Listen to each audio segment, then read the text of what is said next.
I'm Rachel Horgan. Join me each episode as I sit down with a guest co-host covering the latest business stories in the Seattle area. We'll read the news so you don't have to. This is The Weekly.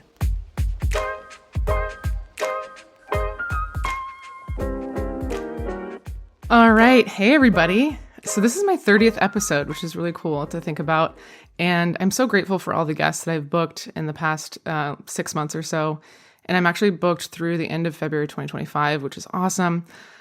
I will say that, of course, there's been cancellations and reshuffling and rescheduling and all the behind the scenes stuff. And I've been pretty understanding, people have changes in travel. They have sick kids. I got sick, of course. So I know that happens.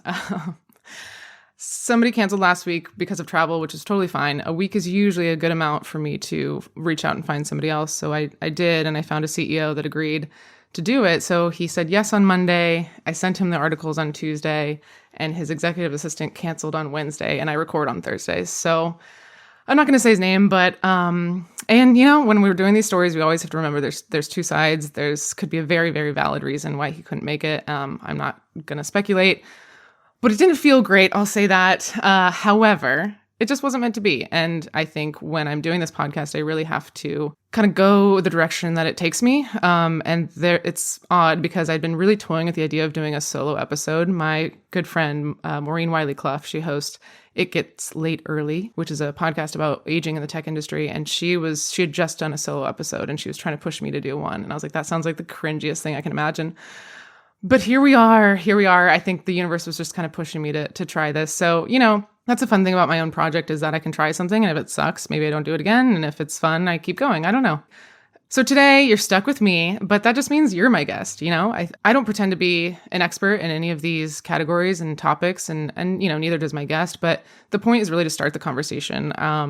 We just did this episode on the bar exam, changes to the Washington bar exam, and I have a friend who's a lawyer, so kind of it was just her and I in the corner drinking wine at this bar, being like, okay, but what about this and what about that? And that's the whole point, right? Is just to here's something that's happening. You go talk about it with your friends, or colleagues or what have you.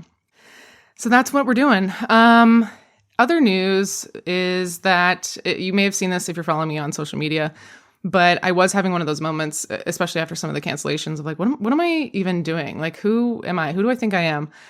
And I'm sure everybody's kind of experienced some of those moments, but it was crazy because, a day later I get this email about hitting Apple's top 100 podcasts in the business news category. It changes daily, but just to hit 84 was really, really cool and validating.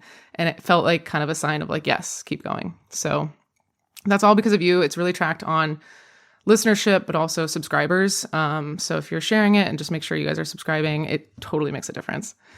The last thing I'll say before I get into the stories is that I'm emceeing an a cappella show tonight. I try to share a little bit about my personal life and my work life and such, but alongside doing corporate event planning, I also emcee and auctioneer and host things.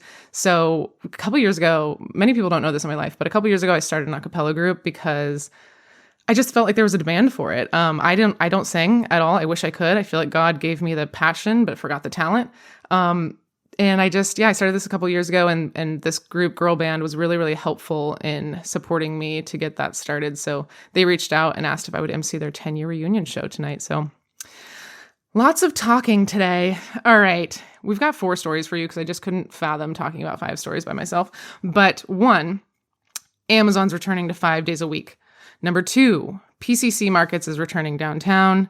Number 3, Boeing strikes are happening. And number 4, Alaska and Hawaiian are merging. Are you ready to get into it? Yeah, I'm ready to get into it. Okay, here we go. Amazon returning to 5 days a week. CEO of Amazon, Andy Jassy, announces that they're going from 3 days a week in the office, now requiring to 5 days a week, and that's starting January 2nd. They also can no longer work elsewhere for 4 weeks out of the year. I guess that was part of their current benefits. They're going to continue to do badge data. So if you didn't know this, you have to scan your badge to go in and out of the building in Amazon and many other corporations. So I guess they've been tracking that data to kind of see how many people are coming in, for how long are they staying. And they said they're going to continue with this badge data, but they hope that they won't have to continue it, which I don't know. Part of that feels, icky. You don't trust me and I'm a child, but okay. They're going to continue to accommodate special situations such as a sick kid or there's a plumber at your house, whatever. But that's not really going to be the norm. The other part of this memo that got sent out was, oh, by the way, we're also going to trim some of the managers. And the reason is because we want fewer layers for approvals. So they want to cut out some of that red tape, some of the steps. They want to cut out some of those pre-meetings, for other meetings, which I actually agree with. I do. But feels a little odd that they sent this memo of saying, we're going to be trimming some managers. We'll let you know. Like if I'm a manager, I just got promoted. I'm like, well, is this story about me? So we'll see.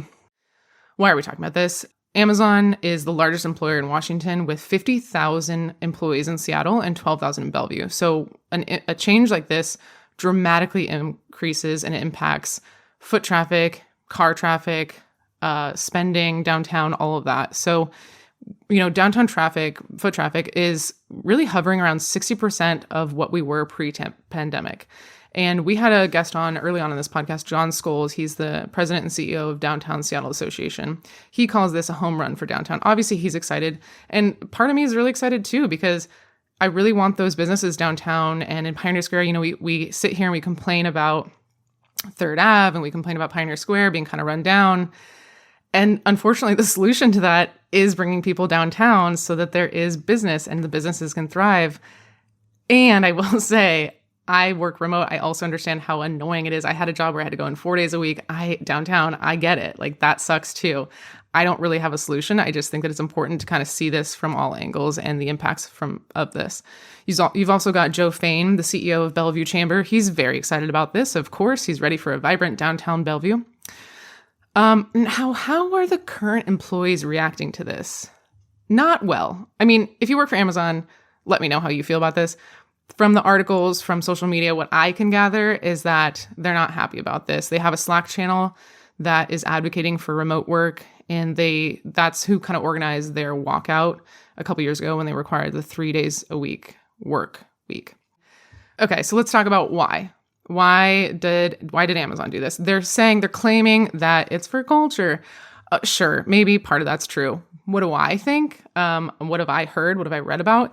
One, commercial real estate prices. They are paying an exorbitant amount for these office spaces and people aren't in them. So they want to bring people in. My counter to that is maybe that's a new normal. We don't complain that we aren't using the office space 7 days a week. Why are we mad that it's 5? You know what I mean? Why not just say this is normal? This is what it costs for people to be in the office 3 days a week. Why can't we shift that narrative of what normal is and what rates should be? But maybe not.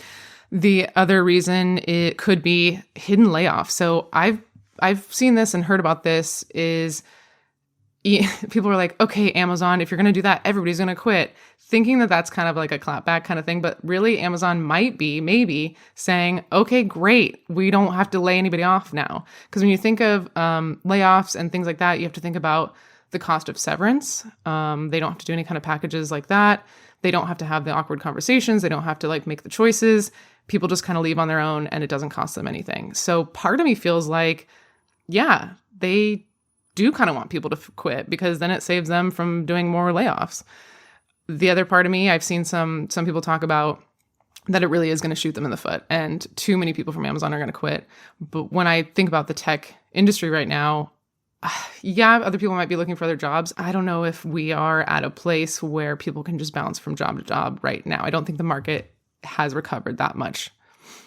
Other reason that this could be happening is maybe pressure from the city. I don't know how overt that is, but this, again, I'm just kind of speculating. What if the city was willing to do some deals with Amazon if they went to 5 days a week, or what if some corporations were just really asking for this? I don't know. Again, that's something I think about is maybe there was some sort of transaction there. What do you think? Why do you think that Amazon did it?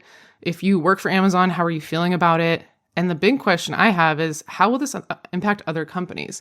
When we were in the pandemic, everything that Amazon did or Microsoft did, all the other companies followed suit. So is this a sign that we're all going to return to 5 days a week? We'll see. Next story is PCC returns downtown. So speaking of downtown activity and foot traffic, PCC is a local co-op grocery store, and it's returning to its location on 4th and Union downtown, also known as Rainier Square. Alongside bringing their store downtown, they're also going to bring their corporate headquarters there as well. They had closed in January of this year, and now they're reopening. So they were closed for about 8 months, and they're bringing it back. They're expecting this store to open later in 2025 because they're kind of redoing what it looks like. Now, part of you might be thinking, oh, they believe in downtown and the traffic and all that kind of stuff, and we're on to future that's brighter. You have to remember that they're contractually obligated to this long-term lease. If you look into the article, they're coming back because they have to. But it does make sense. So you look at their history. In 2022, they had a slight profit. 2023, they have a $10 million operating loss. That's when they make the decision probably to close down that store. And then in 2024, I don't have exact numbers, but the CEO, Krish Srinivasan, says some corporate mumbo jumbo basically saying things are going well. So I can see why they would close down for a little bit and reopen based on the financials that we can see. And this is another story where John Scholes over at DSA is going to be very happy to see people coming downtown. Are you excited about it? I mean, I love PCC. I don't know if I can afford it, but I love it. If you work for Amazon, maybe you're happy that there's another option to spend $30 on a salad. I don't know. Okay, our third story, Boeing. Gosh, this week the corporations be corporating, let me tell you. Half of Boeing's workforce voted against the deal, resulting in 33,000 machinists striking. Now, if you listened closely to an earlier episode, you'll remember that my Uber driver worked for Boeing, and he was Uber driving because he was preparing for the strike. So if you listen, this shouldn't be a surprise to you all. But basically, the union, the Boeing Machinist Union, they were asking for a 40% increase and an incentive bonus and a return of the pension. But Boeing says, okay, the pension's going to go. That's absolutely not happening. And that went away in 2014. Boeing comes back and says, okay, how about a 25% increase instead of 40 over 4 years, among other improvements like PTO, but we're going to kind of focus more on the wage stuff right now. And obviously the union said no, and now they're striking. Things to think about. So you may be thinking, wow, I get like a 3 to 4% increase in my annual salary. How the hell are they going to get a 40%? They should be happy with 25%. And I really encourage you all to think about percentage of what, right? So like if you're making $50,000 and you get an increase of 25% from what Boeing is offering, you're going to go from 50,000 to 62,000-ish. Still not going to be doing great in Seattle. If they get the 40% increase that the union is asking for, you go from $50,000 a year to $70,000 a year. Again, still not that much. So I don't know what Boeing's making. I just kind of threw out the number 50,000, but we have to kind of remember that 40,000 sounds like a lot, but it really like of what? Now, the other thing to think about is this is all based off of a contract made 16 years ago. So these salaries are based off of a 2008 agreement, which again goes back to my whole comment of like, what are we basing this 40% off of? It kind of reminds me a little bit of my conversation with Chad McKay, the CEO of Fire and Vine Hospitality, when we were talking about the restaurant minimum wage. He said, I had to cut some of his conversation, but what didn't make it to the episode, but he told me was, we police the restaurant industry so much and we're looking at this minimum wage so much, but we're not looking at what a Boeing contractor makes or what a journalist makes and all of that. And it's just kind of interesting that this is coming up in the news now. Because I do wonder how much they're making over there. So Stephanie Pope, the CEO of Boeing Commercial Airplanes, she's not the CEO of Boeing, CEO of Boeing Commercial Airplanes. She says, so we have like a $60 billion debt. I wouldn't hold out for a better deal. And I'm like, okay, yeah, sure. But your CEO makes a base of 1.4 million and he stands to make $22 million next year. And that's, your CEO the year before made 33 million. And that's just your CEO. So like, think about all of the executive team. So I have a hard time with that argument where I'm like, yeah, but if you're willing to spend this much money on the executive team, then spend it on all the machinists, right? Now, what does this strike mean for everybody? It's an average of 50 days for strikes, but some people are saying that they think this one's going to go a little bit longer because there's so many other opportunities for gig work, right? I just mentioned my Uber driver. There's other ways you can make some side income, and they've had time to prepare. I mean, this was a couple months ago where my Uber driver was saying this. So they think that actually might be longer than 50 days. The other thing I didn't know is that starting the third week of a strike, the union pays everybody $250 a week, which obviously isn't a lot, but that helps, and it kind of could keep the strike going longer. The last time this happened was 2008, and it took 2 years for them to recover from the last walkout financially, that is. So one analyst in the Seattle Times article, he predicts that Boeing is going to lose $110 million a day. What? Also, they said that the executive team is taking a pay cut right now for the duration of the strike, which I don't know. Part of me feels like they're looking for a big, like, congrats, thank you so much. And I'm like, yeah, you should. This shouldn't be. Oh, yeah. Okay. The other update that happened, I want to say today, because I was just reading up on it, is that they are furloughing employees 1 week out of every 4 weeks. I don't know if it's every employee, but a good amount of them. They're furloughing 1 week out of every 4 weeks. So what does furloughing mean? It's basically a suspension. So they're not laid off. They're not fired. They're still employed and they can still receive benefits, but basically they don't work for a week and they're not paid for a week. Additionally, they are on a hiring freeze, which I don't think that's very surprising. And this is all because they're trying to curb the cost of what the strike is costing. Now, questions to you. One TikTok I saw was, should Boeing be employee owned? I thought that was interesting to contemplate. Now, and also, like, what would you do if you were in charge of Boeing?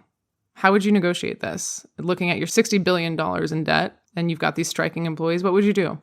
And what would you do if you were striking? How long would you be able to hold out for? Things to think about. Okay, our last story is Alaska and Hawaiian Airlines. So if you recall, I think it was the last episode. Yeah, the last episode we talked about that this was coming. So we knew this was on the horizon and it had one more hurdle to clear, which is the U.S. Department of Transportation had to approve it, and they did. So Alaska Airlines has completed its $1.9 billion acquisition of Hawaiian Airlines.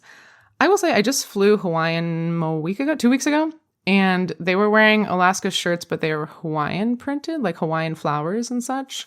And this was before this article went out, and I was like, when did they order these t-shirts? You know, like they must have been really confident that this was going to go through. But it's going to expand its reach to 141 destinations. It's the largest deal. I mentioned this in the last episode, but it's the largest deal Alaska has made since it bought Virgin America for $2.6 billion in 2016. It does plan to still operate under the Hawaiian brand still, which I think is a good idea. What do you guys think? I think that Hawaiian has a really strong brand and makes it like really fun to fly to Hawaii. And I don't know. I think it's a smart decision. Alaska is the 5th largest airline in the country, which that kind of surprised me, but I'm in my Seattle bubble. So in my mind, it's like the only airline here, but it is the 5th largest.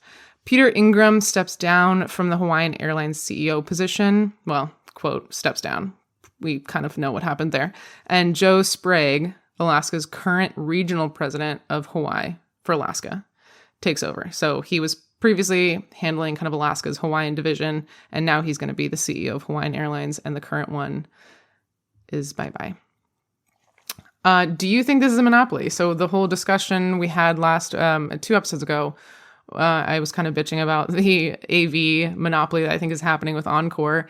And, you know, we've got that whole Kroger-Albertsons conversation. Do we think that's going to be a monopoly? So what do you think? Do you think that this is a good thing? Do you think we're eliminating too much competition in the airline space? Let me know. Are you excited about the Alaska miles, being able to use that to fly to Hawaii? Kind of those miles transferring? Maybe. Okay, I feel like I'm going to wrap this up. I always end with what's the best advice you've ever received. So I thought maybe I'd share something I received.